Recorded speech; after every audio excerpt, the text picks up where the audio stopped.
So it's been a little while since I've done one of these.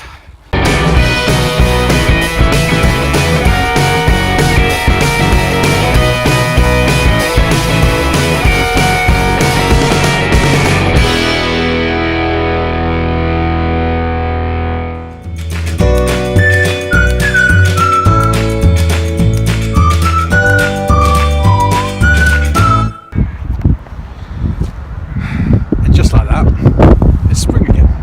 It'd be nice if winter only lasted a 15-second montage, but the reality is it's repeated club runs in the rain, turbo training, foggy club runs, obscure events like roller racing, the occasional sunny club run, and the old favourite cyclocross.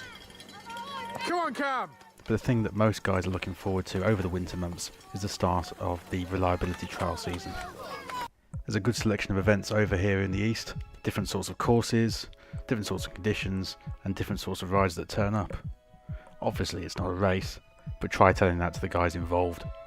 The first event I thought I'd talk about is the Veloshell Sportive, which happens at the end of January. Fairly new event on a pretty flat course, but it tends to attract a lot of the racier guys, and as you can see from my figures there, it was a pretty tough ride.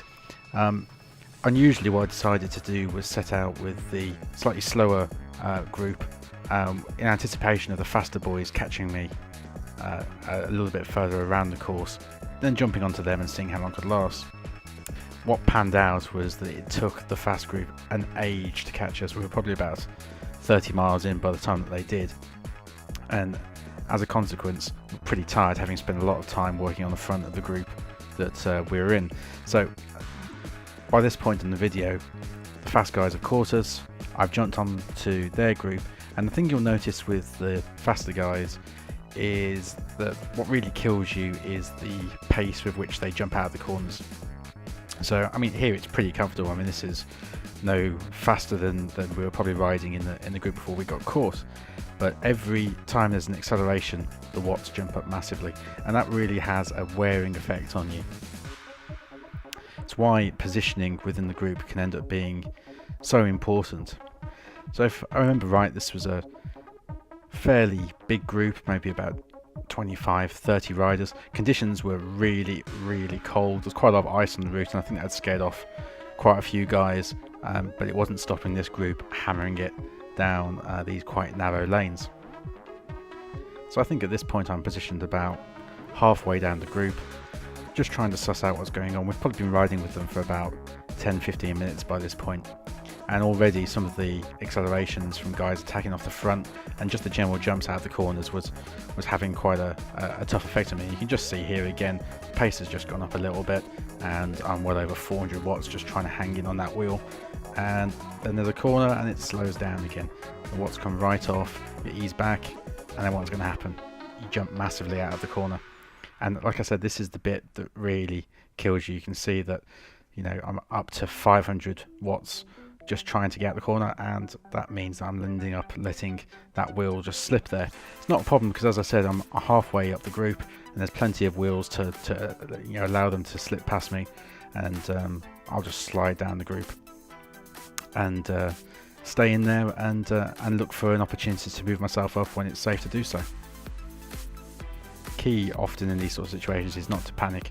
You know, it's pretty flat here. I think we're just about to start a descent, and there's no way I'm going to lose these guys here, probably because I'm about 4 or 5 kilos heavier than any of them, and that counts when you're going downhill to your benefit. So just tucked in here nicely, waiting to see what happens, and I think this is a reasonably quick little descent. Not particularly steep, but you know, when you're in a big group you're going to hammer along here, especially when no one really cares whether there's ice on the road or not. Probably noticed there the chap in front got a friendly little bit of encouragement to hold his line, and often that's all you need to do. Just put your hand on someone's back, just remind them that they're all over the road, and you know, that they should just be a little bit more careful with their lines.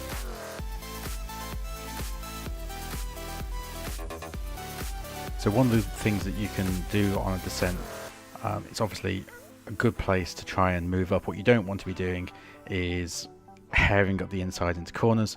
It won't make you very popular, but on a descent there's always opportunities to just move yourself up the group a little bit, and in particular when people are braking coming into corners, you can just slide up a little bit, although as I said, be careful, because if you go bombing up the inside, someone's going to put you in the ditch, because it doesn't impress people when you do that. So again, massive jump out of the corner. All of these efforts are sapping my legs because I'm pretty tired by this point anyway, and you probably noticed that there's like a 600 watt jump to get out the corner, and then it sustains, it just stays at 400 watts. And all the time I'm thinking about positioning, and I'm just having a chat there with Pete, who's next to me, about whether we should close this gap, and he very sensibly points out to me that the guy in front of us is massively strong and we should just sit in his wheel and he'll close it for us.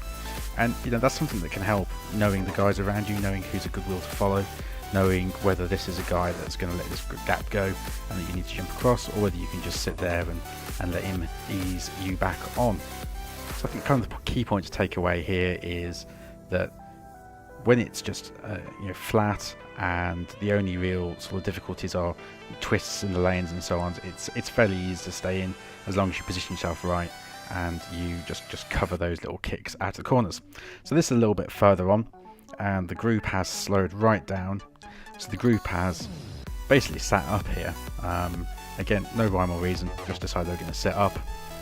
Problem is, when that happens, often people feel that's a good time to attack, and there goes my mate on his mountain bike up the outside, attacking the whole group. Oddly, on this occasion though, I think everyone just kind of looks around, wonders what the hell some guy on a 20-year-old mountain bike with knobbly tyres is doing, attacking the bunch up the outside. There's a bit of looking around in astonishment as to what had just happened, but you know, these guys aren't going to worry about that too much, so you've got to read what the group's doing. There's going to be an increase in pace soon, because they won't ride along at this pace for too long. But again, I'm well tucked in here, I'm sheltered from all sides. I'm just waiting to see what happens, and you can see there's an increase in speed now. The watts jump up, but it's not too hairy. And here we are a little bit further down the road, and poor old Trevor's attack has come to the end, and you'll see him coming back almost as fast as he attacked down the left hand side.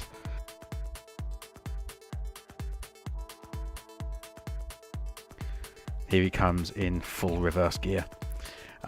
This is just as we're approaching one of the tough little kick-ups on this course, and I think what I was trying to do was give myself room again on this hill to just allow myself to slip down through the wheels, so that when I got to the top of the hill I'd still be in the group and able to hang with them on the descent and stay alive until the next climb.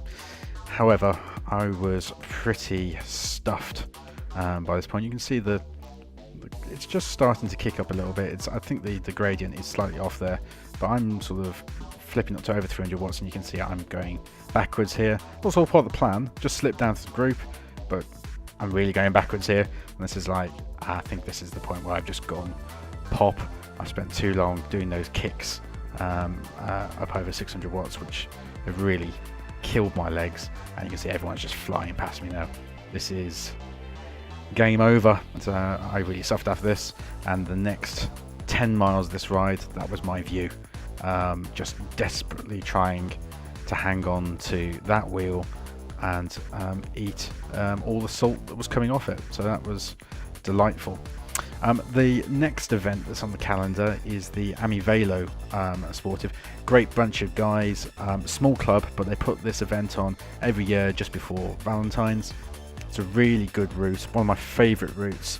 Unfortunately this year they suffered with the weather conditions. It snowed and very few people turned up. It meant we were in a very small group, and this was basically it. I'm not going to show you lots of video of this event because this was it. It was, I don't know, about 15-20 people entered in total. From the first 2 or 3 miles it was clear there was 6 of us that were stronger. We rode off the front and we just rode the entire event in snow, the 6 of us, until it blew apart at the end. It was horrific. One of the hardest rides I've done in a long old while. Still very enjoyable, but that's because I'm a bit of a sicko. So on to the next event, which is my club's own event, VC Revolution. club that I've been involved with since the start. We put the same event on every year, which is a sort of a medium hilly course, pretty tough. I went out with the gold group, which was pretty fast from the start. I think this is just coming up to one of the first sort of significant climbs. I mean, it's nice. There are no big climbs down here, that's why I call it the Flatlands. But it's tough enough for us to, to have to put an effort in. And again, the plan here, similar to what I said before, is to position myself towards the front of the group, so that when we hit the climb, I know I'm not the best climber, I know I'm heavier than most of these guys, I can just slip back and find myself maybe towards the back end of the group, by the top, but still with them. There's a bit of a fight going on here for the guys to try and find position, because they know the climb's coming on. We're on the sort of the little drag up before the climb here, and you can see everyone's sort of jostling and trying to get themselves going, and there's a couple of guys that are getting ready to clip off the front. So I'm just trying to stay near the front, trying to follow again wheels that I trust with my club mates there, without going too deep. 500 watts I can do for a minute, maybe 550 for a minute, something like that. But I'm sort of going pretty deep here, so I'm just letting the wheel in front of me go. Pete's a lot stronger than me. He's also about 6-7 kilos lighter than me as well, probably more than that actually. So let those guys go, let people come past me, and just try and stay within my own limits. And this is where it's really useful to have a power meter. It's because you almost go into time trial mode. You know what your limits are, you know how hard you can go, and you're just trying to stick within that. So I'm trying to not exceed 500 watts, no matter how many of these guys come past me, no matter how hard they're going, no matter how many young lads like Cameron there come flying past me. I'm not going to go with it. I'm just going to try and stay within my own limits and just get over the top of this. And what follows a climb? It's normally a descent, so there's every chance you're going to get back on the descent. And in this case, we're just approaching the top now. I think this is the last couple of guys in the group coming past me, so I've pretty much gone from the first 4 or 5 wheels to right to the back. But there we are, we're at the top of the climb. I'm still in the wheels, I'm still within the group. Yeah, I'm going to have to do a little bit of a kick out of this junction here just to stay in the group, but that's what I've done. I've managed to stay in the group when clearly I've probably just climbed that climb 15-20 seconds slower than the guys at the front. So same course, this is about 6 or 7 miles further in, and we're just about to approach another one of the climbs. And this is kind of an example of how that plan that I just sort of outlined can go slightly wrong. So I'm a little bit further down the group here, and yeah, there we go, disaster. We've all ridden into a horse box, which, if you're a heavier guy and you don't have that sort of ability to jump on the climbs, there's nothing worse than having to go from a stationary start, especially when you're a little bit further down the group and it gets sort of strung out and then it will bunch up, and that is exactly what happens here. You can see the guys have, from the standing start, I've gone quite hard, so I'm thinking, oh god, I'm in trouble here, but again, just trying to control the number of watts. But then they've sat up as they start to come back into a group again, and you think, well, that's okay, I'll just sit here. But then they've all realized they've come together, so they kick again. That means I've got to put in a little kick, which is not my forte. I'm someone that likes to keep the pace the same, keep the watts the same, and I'm starting to lose the wheel again. And then they all have to stop again because there's another car, so that's not great. But then because you've got that bottleneck, they all get squeezed, so what happens, there's another kick because it's strung out, and the third time this happens, the third kick, that's it, the elastic goes. And now I'm in a spot of bother because I'm at the back of the group, we're only halfway up the climb, and they're disappearing up the road. And you can see this gap's gone quite quick. There's some quicker boys behind me that are just eating up that gap like I'm standing still.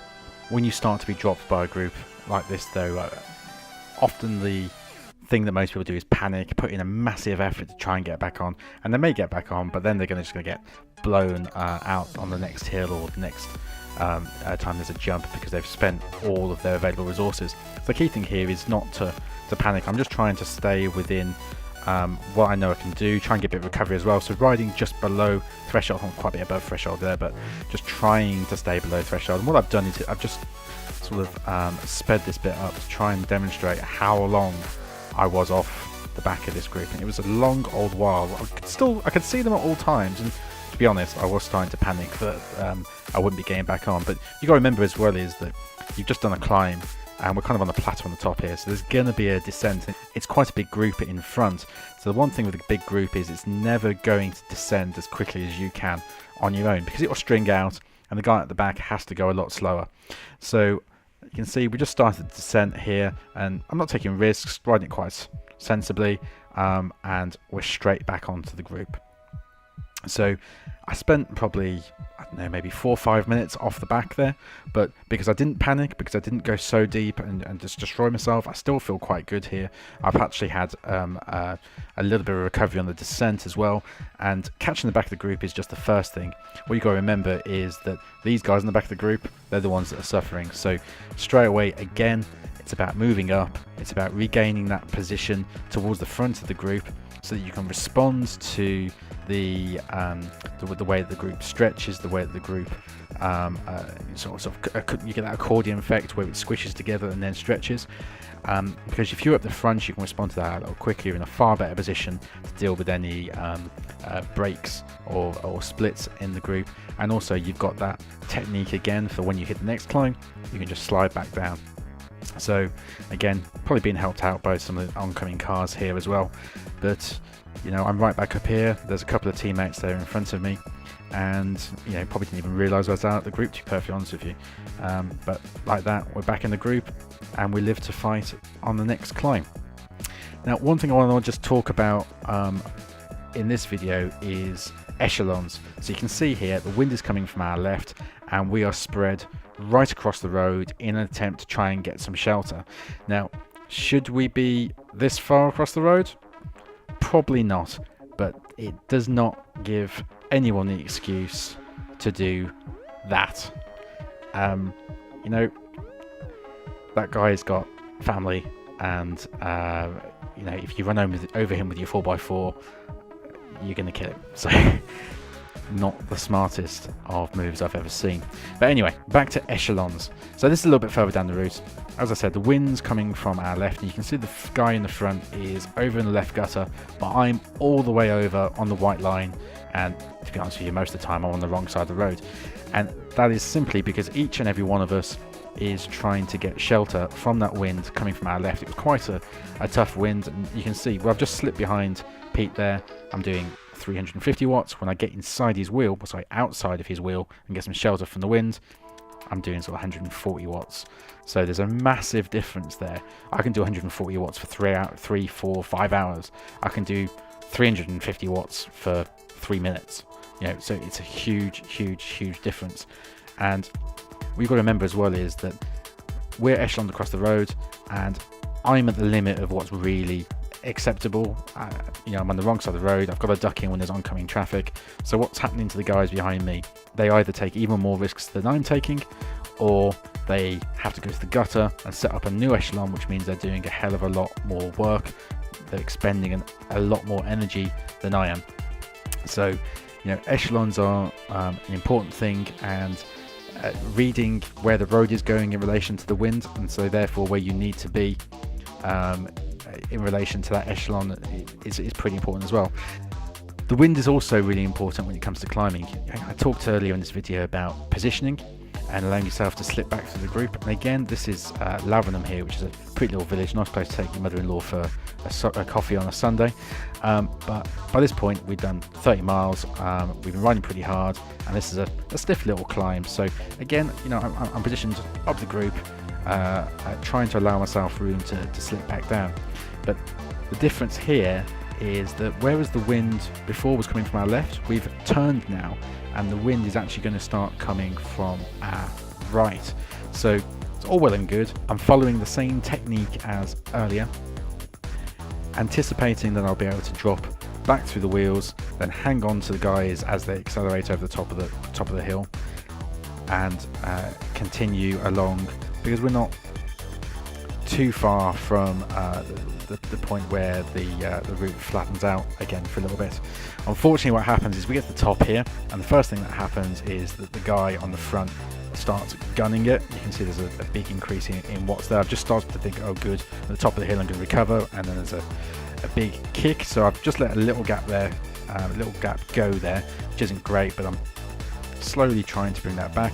But the problem is the wind's now coming from our right, and then you can see, whereas before we had an echelon which was giving us shelter, in order to have an echelon here, the guy on the front needs to be across the road on the white line to allow everyone to be inside him. But he's not done that, he's gone to the gutter. Now I'd like to think that he was just, maybe wasn't thinking. I suspect he was trying to hurt everyone, because if you want to hurt the guys behind you, that's what you do. You go to the gutter, you deny them shelter, and you make sure that they're having to do the same watts that you're doing on the front. So you can see I'm struggling here. I'm really struggling to keep hold of this wheel. Every time the road just kicks up a little bit, I'm letting it go, and these guys have realised I'm the weak link and have come past. But again, I'm not panicking. Let them come past, and I'll sit on the back, because what I'm not really anticipating is what's about to happen, which is we just come along this road and the hedgerow disappears, and that means that we get the full force of the wind coming from the right.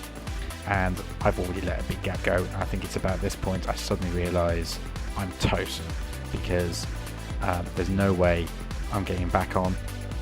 I've had no shelter. I've been doing high watts all the way along here. A couple of lads here, Andy Hurst and Cam Hurst, are trying to close it, but to be honest with you, they're going to struggle.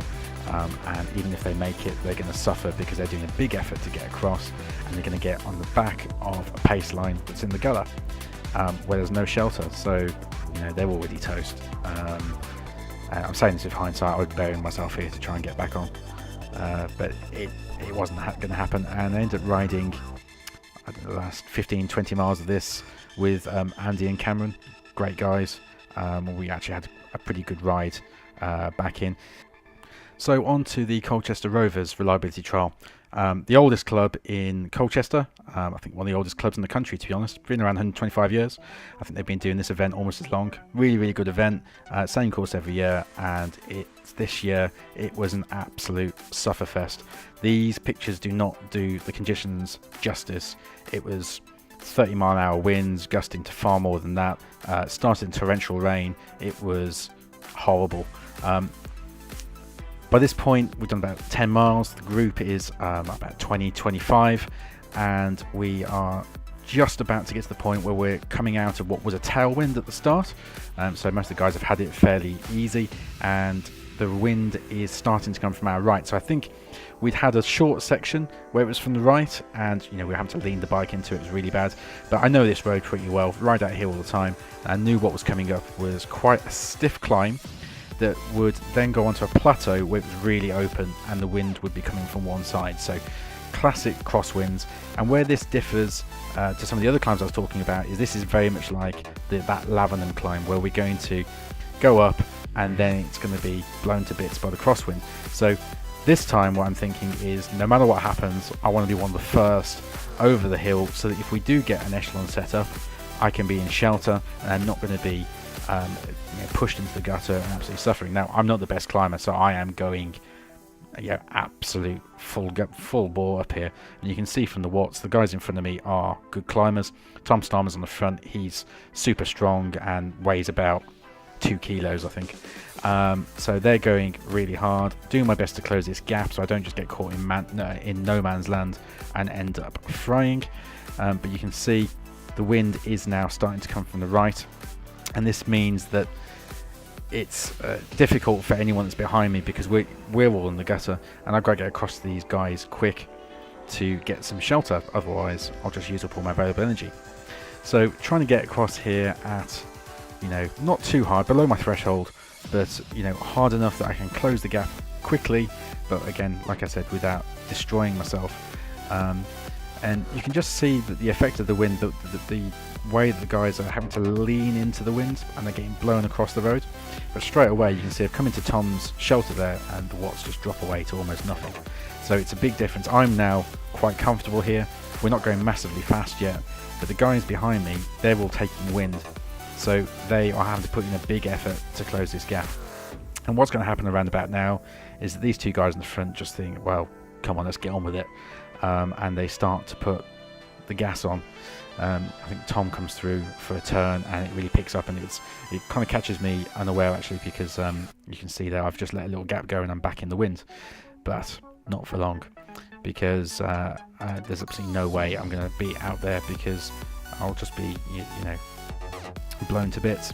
So again, hiding inside this guy, even if it means I have to go up onto the grass just to make sure I get shelter. And as I was saying before, yeah, these two guys are the only ones providing shelter. I'm not, I'm in the gutter, so there's nobody getting any shelter off me. Anybody behind me is doing the same watts as me or more. I think I get shouted at there and encouraged to come through and do a turn, and being the nice guy that I am, I think I agreed to do that. But you can see again, you know, it's the difference in power that's required for you to come through compared to hiding out of the wind is really, really significant. And even there, where I've just eased off to allow the guy on the inside of me to come through, I'm still doing a lot more watts than I was when I was hiding out of the wind. You see again, you know, from the angle of my camera, I'm actually leaning to the right because the wind is that strong. I'm having to lean into it just to keep my bike on a straight line. And what was a group of 25, you can see now there's, I think we're down to about 6 or 7. And there was lots of guys behind that were really, really, really strong. The guys that would, you know, regularly finish ahead of me in front of me in racing, you know, would normally tear it up, but they just got caught out by the wind here. Patrick in front of me there made it across, but he put in such a big effort to bridge that gap. The next climb, he was at the back.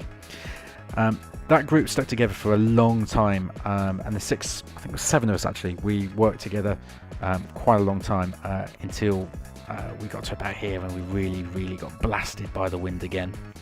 And you can see here, I'm at the back of this echelon, and this is kind of the reverse of what was happening earlier. This time I'm in the wrong position. I'm actually having to ride up onto the grass just to try and get some shelter, and a lot of the time I'm slipping out of the shelter the guy in front of me is providing and taking the full force of the wind.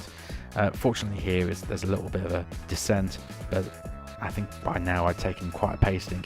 You can just see as the fields open up to the right again, you see he's nearly blown across the road. It was really, really tough conditions. Not something you have to ride in too often, but you know, even if the wind is a lot less powerful, the same principles apply, and you can save a lot of energy by riding smart, riding crafty. Doesn't mean you have to be a wheel sucker that never comes through and does a turn, but if you're not on the front, why would you be using any more effort, any more energy than you absolutely need to be? The guy that wins the race at the end of the day is not the strongest guy in the race. It's the guy that gets to the end with the most amount of energy left. So yeah, this was a tough ride. This group stuck together for most of it. A few of the fellas dropped off towards the end, but I think probably about 4 of us came in the last climb, so I was pretty pleased to be amongst that, given the conditions, given the quality of some of the riders that were there. It was again an enjoyable day out, but pretty tough, and I think it's one that some of the guys will remember for quite a while. And that was kind of it for me. I was already throttling back, and I just plodded in over the last 300 meters, came in about 4th, something like that. Got into the clubhouse and had as much cake as my stomach could take. That's the reliability trial season. They're great events. If you get the chance, go and ride some of them. The weather's not always as bad as it was in some of these events. Quite often good winter sunshine. It's a great way to keep yourself fit and race ready over the winter.